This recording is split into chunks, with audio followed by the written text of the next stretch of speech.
So today I'll be reacting to Tammy the Creator's video called Shaving My Edges Bald, Bald Edges, Alopecia. I have no edges. My hairline is receding. It starts 2 inches back. She goes into detail as to how her hair got to the state where she felt a big shave was necessary. I want to just show y'all my hair and what we're rocking with.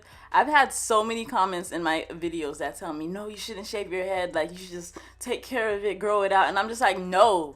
It's impossible. I have no edges. My hairline is receding. It starts 2 inches back. And we are going to learn from Tammy what not to do so that we can avoid bald edges, thinning hair, and permanent hair loss. But before we start, click the link in the description for my free ebook, Hair Growth, Self-Growth, and to join my Phenomenal Hair, Phenomenal You Telegram community. So what I love about Tammy is her honesty and her vulnerability. And in this video, she goes into depth about why her hair is currently in this state. As you can see, her hairline is receding, and you may also notice some shiny, smooth patches. When it comes to bald patches like this, it's often a sign of severely damaged or destroyed hair follicles. In most cases, it indicates permanent hair loss. However, there is potential for regrowth, and this depends on the severity of the damage. Bald, shiny patches due to what is known as cicatricial alopecia tends to be irreversible because the follicle has been damaged to the point where it's replaced with scar tissue. Now, there's another form of hair loss known as alopecia areata, which has that same shiny, smooth characteristic, but you can see new hair growth after a duration of time. And there have been case studies that show specific essential oils help to induce hair growth in those who have this condition. You can click the link in the description to take my free hair and scalp consultation. And this way you can find out if the St. Clair's products are right for you. So many people have seen transformative results using the products. Now, in Tammy's case, it's safe to conclude that traction alopecia has contributed to the appearance of shiny, smooth, bald patches. Prolonged tension can damage the hair follicles, leading to hair loss and leaving behind shiny, smooth, bald patches. Whether or not Tammy can still grow hair in these areas, again, depends on the degree of damage, but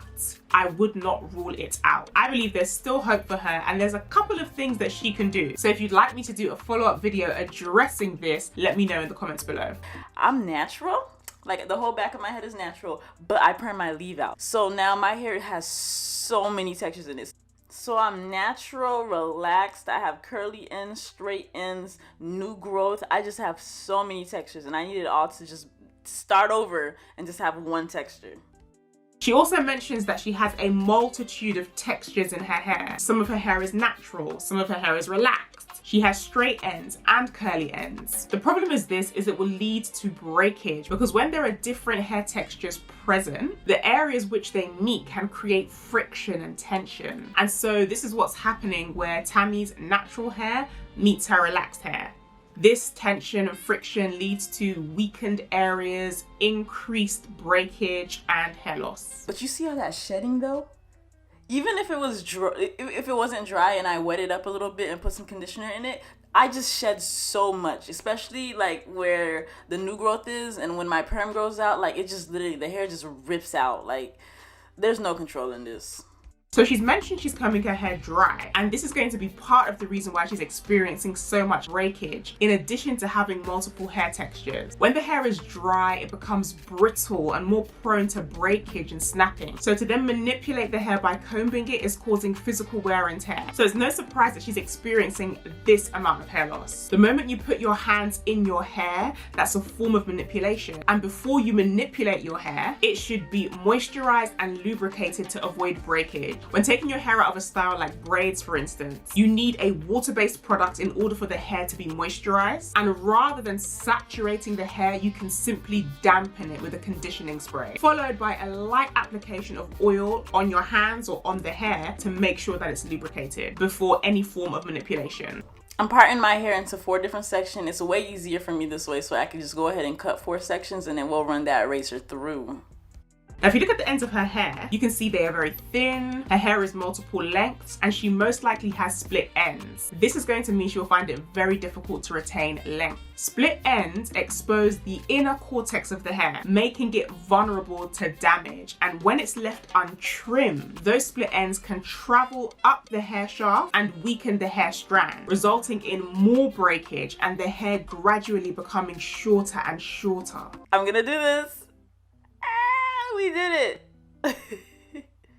My hair hasn't been this short in so long, but I would rather health over length any day. Just a side note, when cutting or trimming your hair, you want to make sure you are using sharp scissors. Ideally scissors dedicated to cutting your hair and nothing else. The reason why is because blunt scissors require more force to cut through the hair, and this can lead to additional damage and worsen split ends, which is the exact opposite of what we are trying to do. You are trying to remove those enemies of progress. I love what she said here. Health over length any day. I'll be doing a video soon on why I'm cutting my hair after doing a texture release. I choose density and health over length any day. So we're on the same page, Tammy. So basically it all started off with me picking a protective style that was not a protective style. So my go-to was sew-ins. Sew-ins were not the problem. It was the fact that I was gluing tracks on tap to blend with my leave out because I was obsessed with having a blended leave out.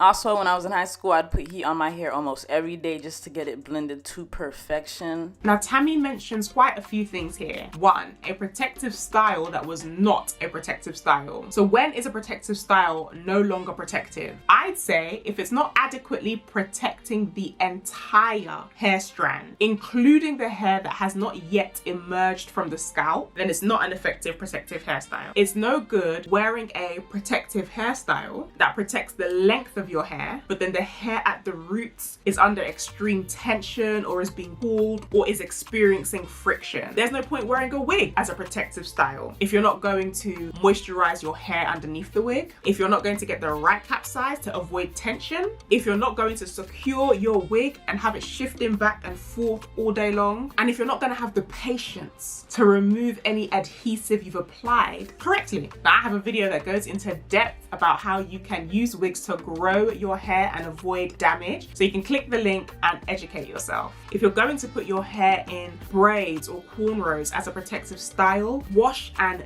deep condition your hair beforehand, because you're not going to have any access to it for weeks. You're also not doing your hair any favors if you don't moisturize it properly before putting extensions in, especially if you're going to use dry, rough extensions such as Marley hair or the type you use for faux locks, because those type of extensions draw moisture from the hair. So if you're not moisturizing it to begin with, you're going to be left with dry, brittle hair once you take out your hairstyle. If you're going to allow your stylist to catch every hair across your hairline with a claw-like grip that stops you from raising your eyebrows, it's no longer a protective style. I have so much more to say, but I feel like I'm ranting. So maybe I'll do a video called When Your Protective Hairstyle Ain't Protecting Nothing. Another problem was she was using glue and adding tracks to her leave out. Glue is a problem because it can stick to and pull out the hair strands during the removal process. It also decreases the scalp's ability to breathe, which can lead to irritation. And glue doesn't allow for flexibility, so you can cause tugging and pulling when trying to change your hairstyle, which can then lead to breakage. And heat on her leave out every day, again, this will lead to heat damage, especially if she's not using a heat protectant or replenishing the moisture in her hair daily.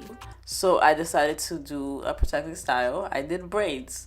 These braids, if they were so cute, but if I could take them back, I would, because this is what forever changed my hair.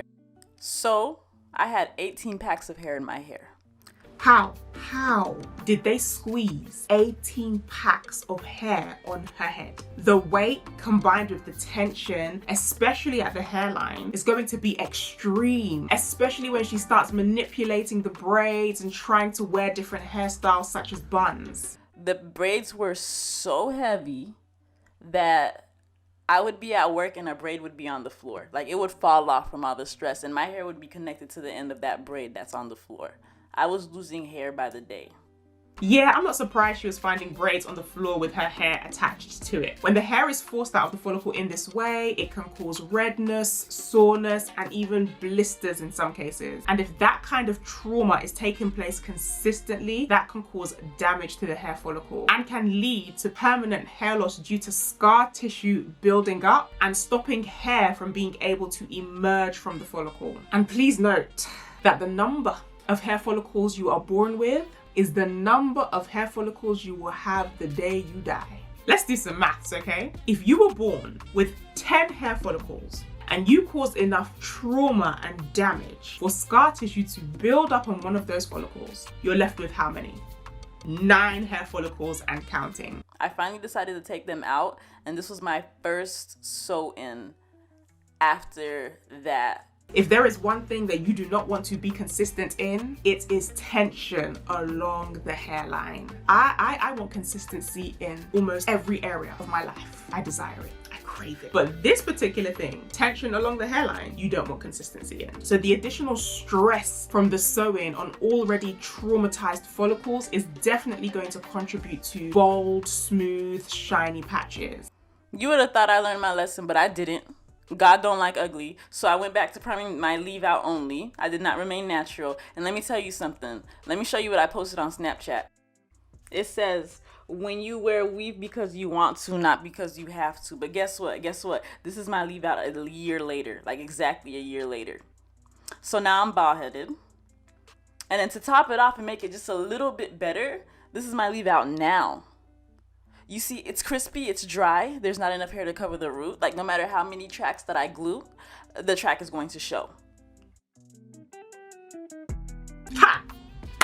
Tammy, you have finished me. Relaxer. I would love to know what time frame she left in between these stressful hairstyles and treatments. And if it was indeed back to back, then this compound effect definitely plays a massive part in what has happened to Tammy's hair. Just on a surface level, relaxers can cause chemical burns, which can lead to severe damage and permanent hair loss. But even more concerning is the effect that relaxers can have on our overall health. Now, don't get me wrong, I love me a sleek pony, no gel needed, which can easily be achieved with relaxed hair. But the cons and the risk factor of using relaxer is just too high for me, personally. Our hair follicles provide what is known as a follicular opening. And when you apply relaxer, which contains harsh chemicals to the scalp, those chemicals have the ability to penetrate through the scalp's layers and enter into our blood. And at that point, it can affect our cells, it can affect our hormones, it can lead to a whole host of problems. And relaxers have actually been linked to uterine cancer and fibroids, which are so prevalent in Black women. You can also see the relaxer is causing Tammy's hair to become extremely dry, which is why it's becoming gradually shorter and shorter due to breakage. If you are going to opt to relax your hair, it's important to understand that your cuticle is no longer laying flat and smooth, but instead it's had to open up to allow the relaxer to change the core structure of your hair strand. Now, because these cuticles are permanently open, the hair struggles to retain moisture, so it's extremely important that you're intentionally keeping the hair hydrated and lubricated.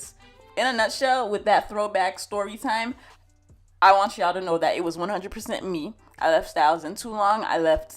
Protective styles were not protecting my hair at all. My edges were being pulled, and I decided that I wanted to be cute rather than healthy, and that is what happened. Like, I ripped out my hair. This is traction alopecia. I have no edges, and my hairline starts the way back. Now, Tammy kept her protective hairstyles in for too long. This is an issue because as the hair grows, the new growth can become tangled. And when you attempt to detangle and to remove any knots, it can cause breakage. As well as this, you shed roughly 100 hairs a day. These hairs will become trapped, contributing to that tangling and matting, as well as a lack of moisture to the hair because you can't access your hair properly. Tammy realizes that her hairstyles weren't protective, her hair was dry, and her edges were being pulled. Now, she's very honest about the fact that she chose being cute over hair health. And to be honest, I think that a lot of women have done this at some point in their lifetime. The most important thing is that we educate ourselves so that we can treat our hair better. 1 in 3 Black women experience hair loss, and this is higher than any other group. And whilst the texture of our hair is more fragile, there are many practices that we can avoid to lower this statistic. So please pause, like, and share this video right now with women who you love and want to educate. So Don't be like me. This is me being very vulnerable and putting myself out there. I just want to show y'all what y'all don't want to do. Like, this could have all been prevented and I could have had long flowing hair, but I did it to myself. So now we're shaving our head and we're starting over, and I hope that my edges grow back. I don't know what's gonna happen, but we are starting over. Thank you, Tammy, for being so honest and allowing us to learn from your hair journey. In a bowl, I used a spatula to help mix the 5 ingredients. I was gonna sit here and tell y'all about the benefits of all 5 ingredients, but I'm gonna just tell y'all, I just used them because y'all told me to use them. I didn't do much research. But all I can say is every product that I use, like the castor oil, everything that I use, like, it's 100% castor oil. Like, I didn't add any preservatives. I'm gonna put everything linked down below. But these are the products that I am going to use, and I'm gonna be putting them in my hair and make sure you stay tuned for a 3-month update, 6-month update, 9 months, and a year. I'm gonna keep y'all. I'm putting this in my hair every other day because I don't want to clog my pores, and I wash my hair every 2 weeks. 2 weeks is a lot, but I just wash it just because this product it's really heavy and it smells. It doesn't smell the best. I'm gonna be honest with you, but yeah, it's really thick, so I wash my hair every 2 weeks because I don't want to clog my pores and do damage. So I put it on every other day, wash my hair every 2 weeks,